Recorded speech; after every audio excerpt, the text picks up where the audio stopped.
Webcast is now starting. All attendees are in listen-only mode. Good afternoon, everyone. My name is Wayne Jang, and on behalf of PHCC, I'd like to welcome you to today's webinar. We're going to do a advocacy review of the 115th Congress, and we'd like to thank Viga for sponsoring our webinars. Before we get started, a couple things. Your mics are muted. However, we do encourage questions today. In your GoToWebinar module, there should be a box labeled questions. Open that up, type in your questions, and we'll make sure to get to them. And as always, I will be sending out a follow-up email. In that email, there will be any materials that were mentioned in the webinar along with a recording. And with that, I'd like to present to you our presenters, Chuck and Mark. Good afternoon, everybody. This is Mark Riso, and again, I'm joined by Chuck White and Heidi Salati. Before we get started, there are three things that I wanted to mention just to put it on people's radar screen. The first is that as we leave the 115th congressional cycle and head into the 116th, the 116th congressional cycle will officially start on January 3rd. That's for swearing in, January 3rd of 2019. That's for swearing in, votes, committee structures, and whatnot. So officially the business of the 116th Congress will begin the first week of January. The bottom line is that Congress is the 115th congressional cycle, and again, congressional cycles are 2 years. This was 2018, 2017. This congressional cycle will end in the next couple of weeks. It was extended due to the death and funeral arrangements for President Bush. Congress needs to close out by passing a budget before they go into adjourn for the 115th. They have to finish off a budget by next Friday, a week from this Friday, or the government partially shuts down. The big issue, of course, if you've read the news, is the president wants $5 billion to build a wall. And if you, the Mexican U.S. wall, and if you think about it, this may be President Trump's last opportunity to get that funding, with the Democrats taking control of the House for next year.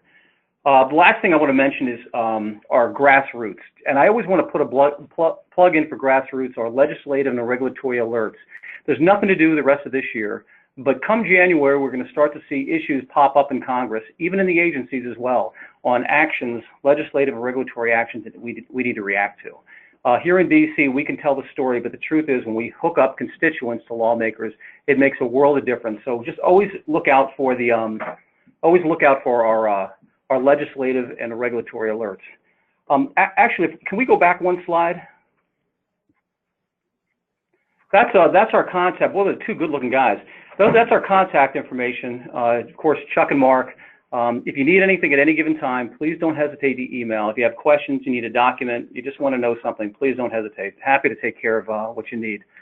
All right, Chuck, can you go to the next one, please? You know, this is actually a slide that we end with, but we're going to start with it. It's to save the dates. The legislative conference for next year is confirmed. It's May 7th through 8th here in Washington, D.C. We'll be holding it at the Hyatt Regency on Capitol Hill. And of course, Connect, October 2nd through the 4th, 2019 in Indianapolis. You'll be seeing registration information for the legislative conference soon, probably in January. But as I understand, the registration for Connect 2019 is currently open. So feel free to tap into that. Let's go to the next one. Okay, as you all know, we just finished off our midterm elections, midterm being that it is not a presidential election year. The Senate is retaining control of the Republicans, of course. Actually, they've increased their margin of influence. The Republicans have again elected Senator Mitch McConnell to be their majority leader, and the minority leader is again Senator Chuck Schumer from New York. The numbers have changed, as you can see: 45 Democrats, 2 independents, 53 Republicans. Typically, the independents vote with the Democrats, so you kind of look at it as more of a 47-53 swing right now. Nothing really new on the Senate side. It's the House side. As you all know, the House has flipped. The new numbers: House 235 Democrats and 199 Republicans. The new majority leader, who was at one point the minority whip, is Congressman Steny Hoyer from Maryland, and he'll be the majority leader in the House of the 116th Congress. And as you can see, Congressman Kevin McCarthy, who was the majority leader, now becomes the minority leader from California.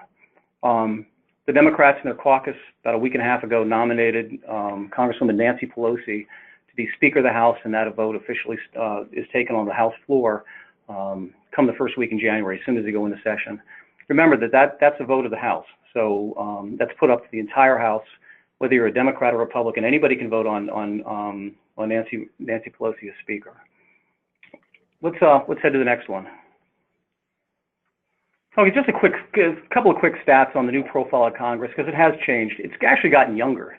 The average age up on Capitol Hill, we're not talking staff now, we're talking about members of Congress, is 49, which is probably a drop down of about 6-7 years. It's sort of interesting. We'll see if that means anything. We see 63 new members of Democrats, 37 new members of Republicans, and 40 new members of Congress are women. This is the highest total of women in Congress ever, which is a very exciting story. And as you can see the stats, 60 new members are men up on Capitol Hill. You know, the profile for the Congress coming up is an awful lot of people that are new to Washington, but an awful lot of people who have legislative lawmaking experience in the states. One of the things that we like to do is meet the freshmen. So we will start in January meeting the freshmen up on Capitol Hill, building those relationships. We will absolutely rely on the states, the chapters, and the members in the states to build those relationships as well. It's a great time to get to know new members of Congress, but you have to realize also that with that many new members of Congress, staff plays a very, very big role on Capitol Hill and the committees. So we're going to be spending a lot of time on committees. We're going to get to that in a minute. So bottom line, between now and January, please check out who your new members of Congress are, and it's a great time to get to know them while they're in your districts before they come to DC. Let's go to the next one. One of the great stories coming out of PHCC National in 2018 and partially in 2017 was the engagement with the White House. And I'm going to turn that around to say the White House's engagement with PHCC. This is an administration has reached out on numerous occasions to find out what contractors think about issues coming down the pike, certainly as it relates to public policy, but also as the White House and the administration have put together policies affecting the nation. They've reached out to ask questions of PHCC. Do we have it right? Are we headed in the right direction? Do we need the expertise of contractors at PHCC members to understand the policies that we've developed and where we're going forward? We've PHC's involvement with regard to engagements have included issues like tax reform, really exciting story. Infrastructure spending, another exciting story that I'm going to get into in a minute, and also that's going forward to the next Congress. Workforce development, apprenticeship, and a recent exchange with regard to the state of the economy for small business. This is a really positive story with the White House reaching into PHCC quite often, quite a few times in 2018, to not only find out what PHC thinks, but to help them to understand the direction they're going and how to mold and create that public policy. Let's okay, the bottom line, some of the issues as we leave the 115th Congress that were really truly victories for the contracting world. We've talked quite a bit about career and technical education. There's something called the Carl D. Perkins Act. We call it the Perkins Act, which is a statute that has to do with federal funding for career and technical education. There's been some flatline funding in the past, reauthorization, true reauthorizations, usually 3 to 5 years. We've been just getting it appropriated each year, but this past year in 2018, we were able to achieve a true reauthorization of the Perkins Act. And as you can see, in this world, it's hard to get money out of Congress, and typically it's about a $1.2 billion funding level. But for 2019 and 2024, you can see on the slide that there have been modest increases over the next 5 years, which is a very positive story.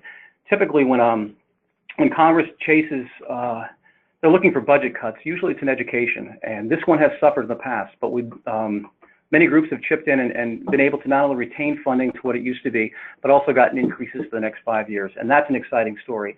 Also, it's exciting because it's the acknowledgement of the administration in Capitol Hill to say we understand the story better, where the jobs are coming from, and we're starting to understand the skilled trades. So even though it's a little frustrating, we want money a lot higher. The truth is we can start to see that pendulum swing toward understanding where the jobs are coming from, and it has to do with skilled trades in this country. The last thing on workforce development, I want to mention something very new to us. It's prison reform. And this has to do with programs that are going to be offered in prisons to low-risk individuals who have been incarcerated and begin to expose them to the skilled trades. And then that would therefore, this is a piece of legislation that's actually moving now, but that would then enable an inmate to receive that training and maybe lessen their the time they have to spend in prison. So it's an exciting story. It's evolving, but prison reform is something that we just started getting involved in. Let's go to the next one, Chuck. The issue, boy, I'll tell you, talk about an exciting story. Groups have gotten together to educate Congress on what infrastructure spending really is. And, you know, we've told the story many, many times with regard to Congress's interpretation that infrastructure spending has to do with highways and bridges and roads and whatnot, which it absolutely is, but it has to do with infrastructure underground.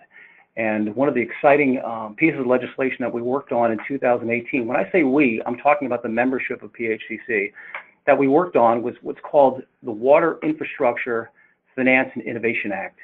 The acronym is WIFIA. That's why I didn't write it out. It's called WIFIA. Just remember that. It's an exciting, it's a very, very exciting program. It's only about 5 years old. It has actually evolved from a pilot program to now a full-fledged long-term government program. And basically, it's low-interest loans the federal government gives to municipalities to help rebuild their infrastructure as it applies to water systems. Again, these aren't things that were known. These are programs like this existed, but the funding has been so low. These are to supplement funding so municipalities can get more money to rebuild their infrastructure. It's an exciting story. It's not an appropriated amount of money. It's actually $5 billion. It's actually money that's put away into the Treasury that guards against defaults on these loans. See, it's not really an appropriate amount of money, but it is an amount of money that more and more municipalities can tap into. That is a very exciting story. We're going to have more on that next year as well. Another exciting story was tax reform. We're going to get into that a little bit later, and I'm going to actually let Chuck do that. And the last thing has to do with immigration reform. PHCC, the Government Relations Committee, and the board adopted or updated a immigration policy that's very, very positive, saying that this industry would like to work with those who want to legitimately become visa cardholder, visa work holders, to be able to work legitimately in the United States, pay taxes, and we've not yet been posed with helping on immigration reform, but we have a new policy in our back pocket, and it is something you can probably see a little more hay on in the next couple of weeks. Not sure how that plays in the 116th Congress, but for right now, PHC is ready if we're asked that question by the administration. Chuck, do you want to go to the next one? Yeah, thanks, Mark. I guess I'd like to tag on to Mark a little there that you know, we've gone through really an unprecedented couple of years where we've seen significant motion and support for small business. That we've had a number of legislative acts that have been very pro-business. Certainly, the administration, particularly through tax reform, has been very pro-business, but they're also very much pro-workforce. We've been involved on workforce development for a number of years, but the administration has really gotten behind that, and it's one of the reasons I think that they've reached out to PHCC. They identify with the trades and plumbers in particular, and really are looking to support the activities that we're going through. Kind of connected to that, a recent rulemaking actually came out a couple of weeks ago, November 30th.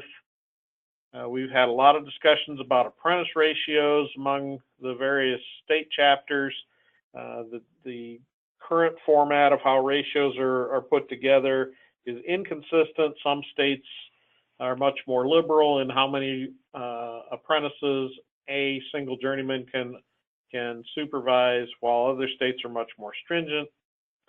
The Department of Labor wants to try to achieve some consistency there among that.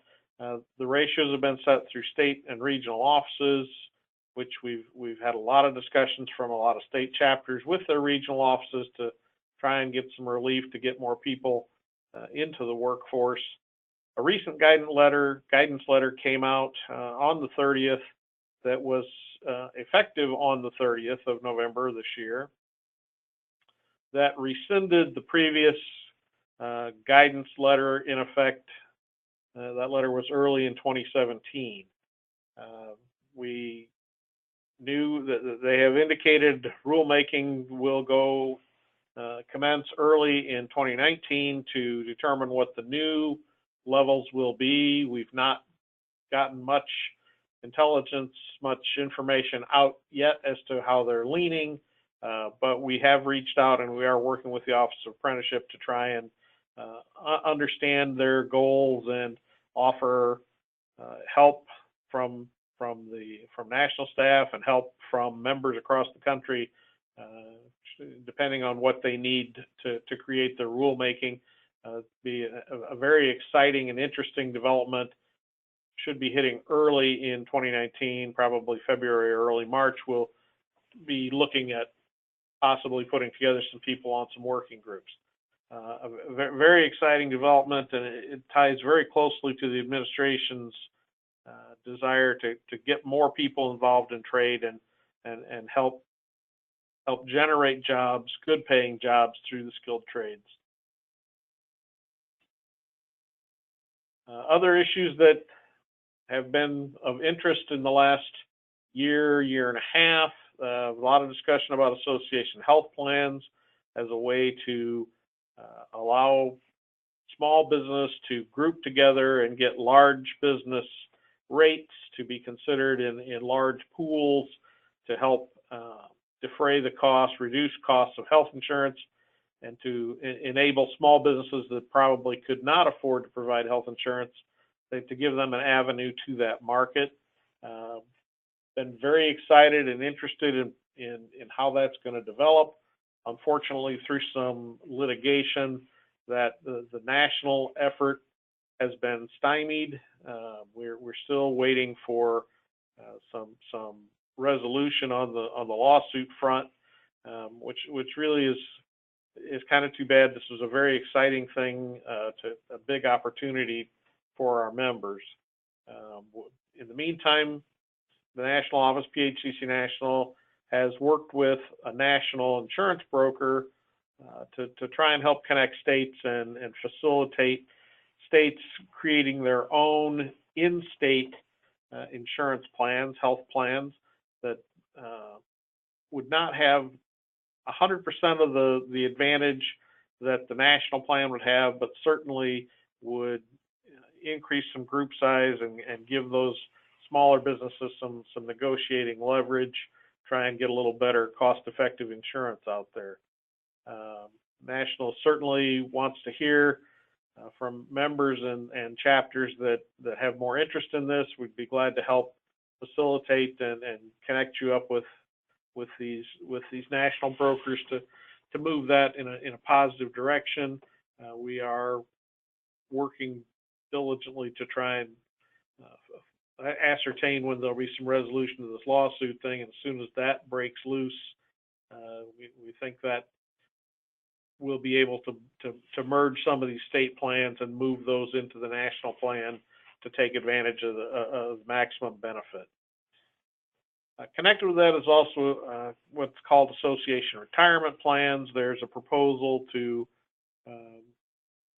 do similar things where you could group together into 401k plans, reduce your overhead expenses, make these 401k plans more accessible to small business and contractors. While there are other avenues out there through IRA plans and simple IRAs and a variety of other kind of investment alternatives, the 401k offers perhaps the greatest opportunity, the greatest flexibility, large amounts of or high limit for tax deferred savings, very good vehicle for businesses and for individual employees to save for the future. This would allow some savings on the overhead end of it, not near the impact that an association health plan would have, but it does provide some reduced cost and some additional benefits available for the workforce. We are supportive of it. looking for some guidance and information, rulemaking information to come out on that early in 2019. We've had a couple other issues crop up, particularly an issue with utility cross boring. We've had information from several jurisdictions, several states, that they're seeing utilities providing information to contractors and to homeowners, clients directly, that there's a possibility that when they've done directional boring of gas or fiber optic or electric utility kind of infrastructure, where they've bored just through general areas, residential areas, they don't know whether or not they've bored a pipe through a sewer lateral. And then when a client ends up with a stopped up sewer, they're concerned that a sewer cleaning contractor is going to rupture a gas line or cut a fiber optic line, resulting in some disruption. So the several utilities have put out information, literature suggesting you should call before you dig anytime you're going to clean out a sewer, and that you should camera every line. There's a lot of information out there, suggestions. Our committees have been very concerned that this is an implication of and an indication of pushing liability for these occurrences over to the plumbing contractor or a drain cleaning contractor, when indeed they did not create the issue to start with. They didn't bore the hazard through the sewer line. We've met with utility contractor association individuals as well to talk about kind of common ground and how this can be prevented. We would like our members, we would like everyone to be careful.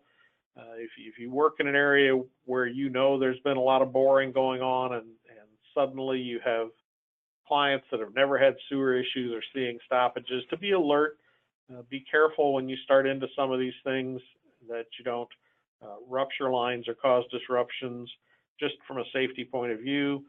If there is concern, I know some states have been concerned about the liability issue.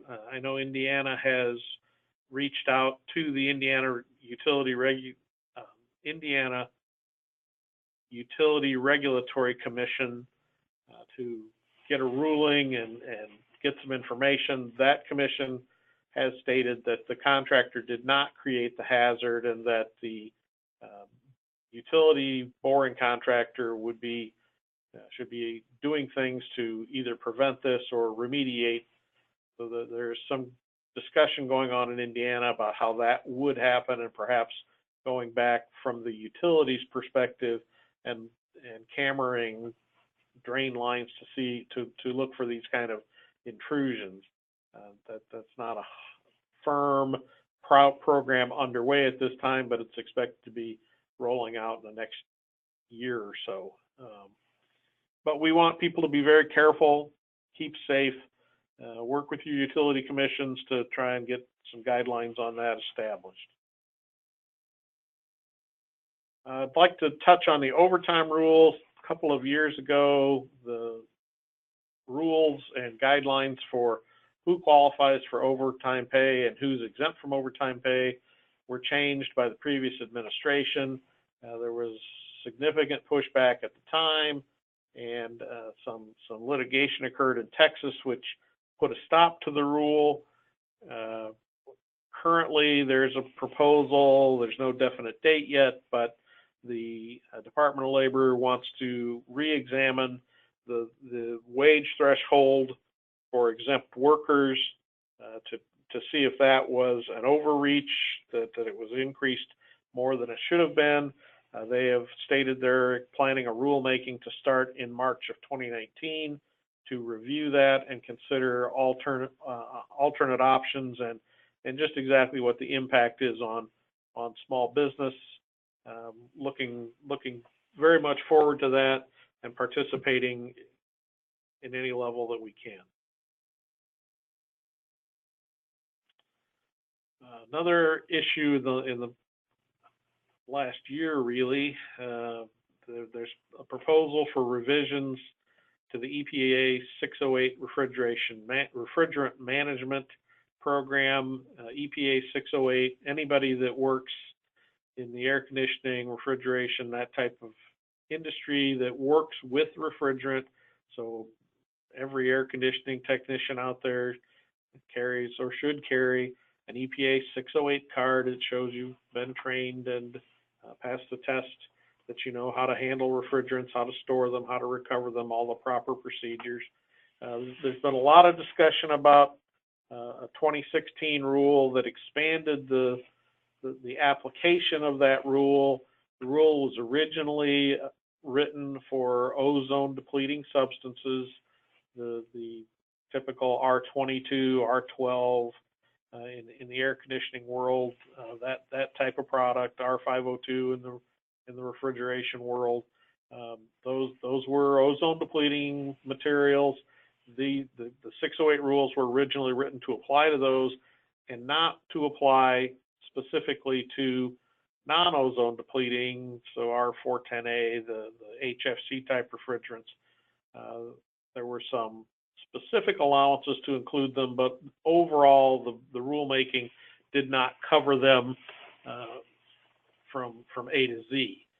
In the 2016 rulemaking, that was expanded to push refrigeration management practices, record keeping, leak testing and repair, again, from A to Z of the refrigeration world, was expanded out to all these other refrigerants. There have been some discussions that is perhaps an overreach, perhaps not supported by the language of Congress that created the rule. So there's a comment period that closed about a month ago, 3 weeks, and there will be some decision making and some evaluation done by the Environmental Protection Agency onto what those comments, how they impact the rulemaking process. We would expect to be seeing some additional information coming out in the next 60 days once the comments have been reviewed and kind of distilled as to what they're thinking as for changes to this rule. The plan, the stated language in the rulemaking is they are not planning to remove certification requirements, that the existing rules would stay in place, that anything you had to be certified for prior to the 2016 rule, you would still need to be certified for. It does not plan to allow refrigerant sales to the general public, with slight exception for automotive, for the people that buy small cans at the auto store to fix your cars. That would still be permitted, but general large volume purchase of refrigerant, you would still have to have EPA 608 certification on file, and they would have to know who's buying that. It's still subject to the tracking rule. So it's the changes were not a wholesale rescission of all of these rules prior to 2016. It is simply going back to the 2016 rules, to what was believed to be the original intent of Congress. PHCC has filed comments on that. There are some parts that were some overreach, but PHCC remains very supportive. Filed comments to the effect of being supportive of maintaining certification and maintaining control over the refrigerant stream to prevent waste and unnecessary discharge into the atmosphere, mixing of refrigerants, and generally creating other hazardous situations. There's an extensive document on this that's posted on the PHCC website if you're interested in more information. Again, any of these topics, if you have specific questions and want more information, there's a question box that you can type in on this webinar, but you can also email myself, Chuck White, anytime, and I'll do my best to answer your questions. A couple more quick ones to talk about from the Department of Energy. There have a proposal to modify how the efficiency levels of gas furnaces are rated. There are currently 3 components in a furnace that require an efficiency rating. Unfortunately, those do not all happen on the same calendar date, so furnace manufacturers are constantly revising or evaluating and possibly revising products to comply with any one of 3 components that are inside a furnace. It takes a lot of engineering time. It takes a lot of testing lab time. It seems to be a continual process where the general framework for EPCA, the Energy Policy and Conservation Act, is these products should only be looked at every 6 or 7 years. And in the case of furnaces, it seems like it's kind of an ongoing process, creates significant expense for the furnace manufacturer, which ultimately those expenses end up with the consumer. There's a proposal to merge the 3 components into a single AFUE 2 certification. So you would combine all these 3 things and get them on the same calendar date. Products could then be evaluated on a much larger time frame, would reduce costs for the manufacturer, ultimately should reduce costs for the consumer as well. That's a fairly new proposal. Comments are going to be filed on that early in January. So yet to be seen how that's going to shake out. Indications are DOE is interested in considering this. It gives them an avenue to rescind 3 rulemakings, issue 1 rulemaking. The president has issued an executive order which requires 2 rules to be removed for every rule to be issued. This gives them 3 rules to be taken away. That's very helpful to them to also move out any other rules that they have in process. One of the things, result of that executive order, there's been a very significant slowdown in the rulemaking process in rolling out these rules and issuing them. It's been a big bottleneck for the agencies.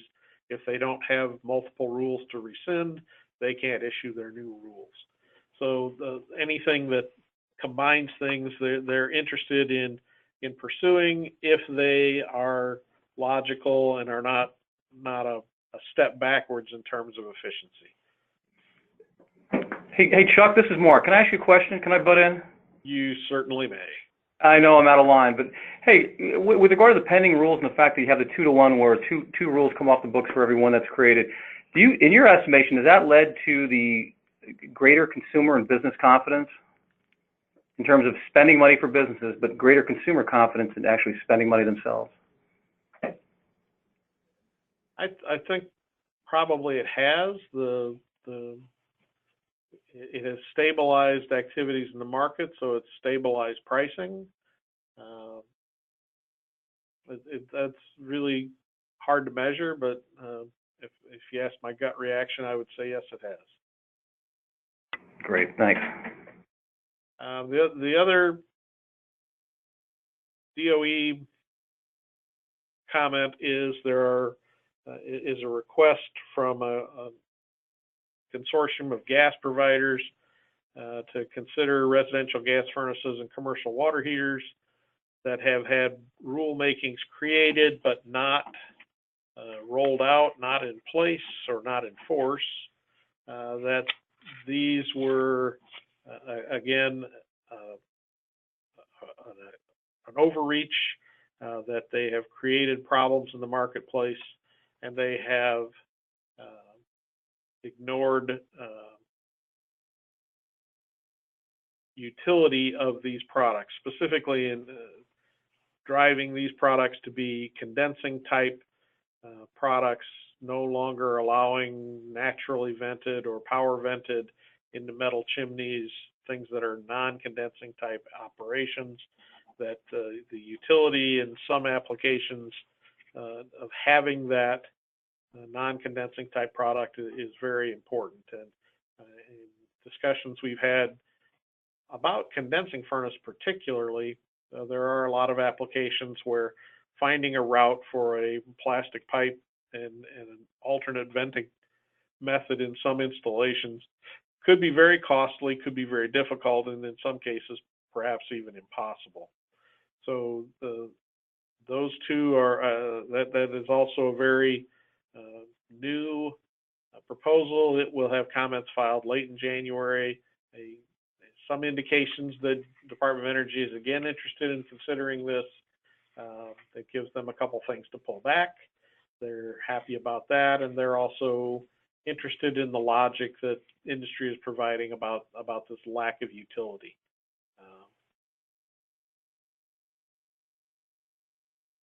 So the last thing I'd like to talk about, and Mark touched on it earlier, was tax reform, and not necessarily as much about the actual tax reform itself. Some of the outcomes of tax reform are very good for small business. If you are involved in a pass-through entity, which is an LLC or a subchapter S business, there are some new rules for tax exemption. Gives you a tax deduction based on the profit of the organization. There are changes to the tax rates for C Corps, which a dramatic reduction in that tax structure as well. There are deductions, 100% deductions for qualifying expenses for equipment, trucks, pipe equipment, a variety of business type equipment that previously had perhaps a 5-year, 7-year, maybe even a 30-year depreciation schedule. In this program, the depreciations have been moved to 100% for some items, for qualifying items. Very, very attractive. We're coming to the end of the year, so it would be a good idea to get with your tax advisors soon and talk with those folks to see where your business stands, what, if any of these would be beneficial to you before the end of the year, or if there are things that you should not do and wait till the beginning of next year. Certainly a different set of rules this year than businesses we're used to 2017 or earlier. Things change a lot with tax program. There is some legislation now moving to make permanent some of the tax extenders and tax incentive programs. Some of these programs that I mentioned had a 5-year window that your 100% deductions would be phased out and revert to a depreciation schedule after 5 years. There is interest in creating legislation to make that permanent, as well as the increase in the deduction, the threshold number for the estate tax that was doubled, but again, that was on a 5 or 6 year phase out. There's language in that legislation to make that permanent as well. All things that we feel are very business friendly and certainly support at the national level. But again, getting back to the current tax year, which is coming to a close, you should be prepared that there's going to be some different tax forms this year. There are going to be some differences in deductions. Some of your employees may have lost deductions that they are unaware of in the change of the tax law. You may want to be able to help them understand that. You may be looking at some questions from people about what happened. Either perhaps get some advice from tax folks or be able to direct them to people that would be able to answer questions. In the coming year, the tax form we're going to file, everybody uses a 1040 of some form. Coming in the beginning of the year, there will only be one 1040 form. There will no longer be a 1040 easy or 1040 short form and long form. it will be a 1040, and it is pledged to be a very short page, half a page on each side, so that it really is like a postcard as promised by the president. There will be some additional deduction forms that go with it, but if you have a very simple tax return, it will be a very simple form to deal with. Form W-4, which is what employees indicate their exemptions for, that will change as well. Those forms will be significantly different next year. It could be, there will be some difference in how people want to change their withholding status or consider their exemptions. That certainly is a big topic you should think about with your tax advisors and take a look at whether you need to get new forms put out or try to help your employees understand where that's going. We're looking forward to some additional clarification and additional form kind of things coming in 2019. We will keep you apprised of that as they come along. This is Mark again, Chuck. Let me just jump in for a minute. As Chuck mentioned, tax reform was really a very exciting story for many groups to work on, including PHCC, toward the end of actually 2017 into 2018. But as we head into the 116th Congress, tax reform is actually one of those issues with regard to, in this case, a component, the lowering of rates on personal income tax. This is something that Republicans and Democrats do agree on. So, as Chuck mentioned, we may be seeing some components of tax reform that were supposed to be sunsetted, but there will be initiatives to make them permanent. And that'll be an exciting story for this industry as well as others. But again, that'll be an issue of commonality, both sides of the aisle.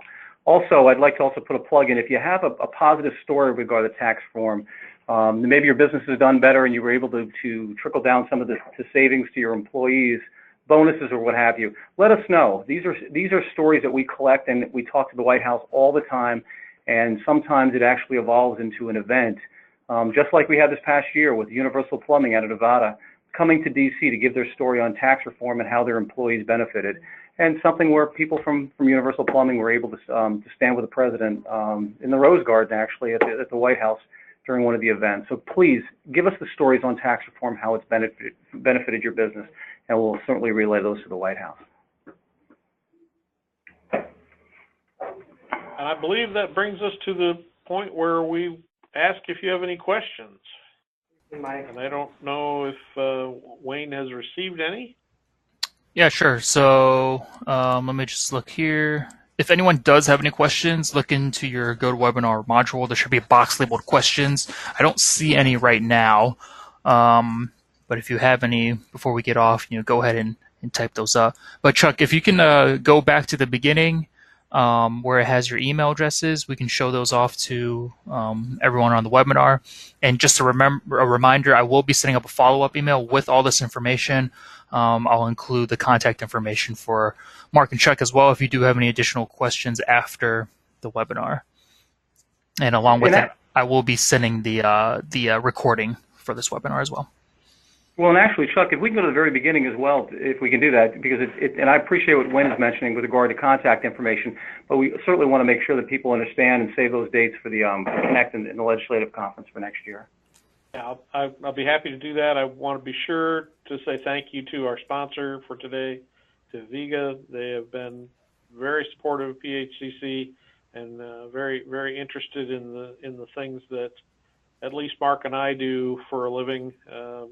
For the organization as well as everything else, but we are very thankful for their support.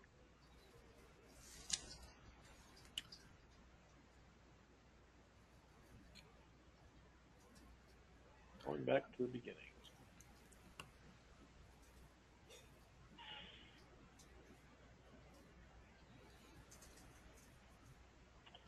And those will be our contact information. You use our last name at naphcc.org.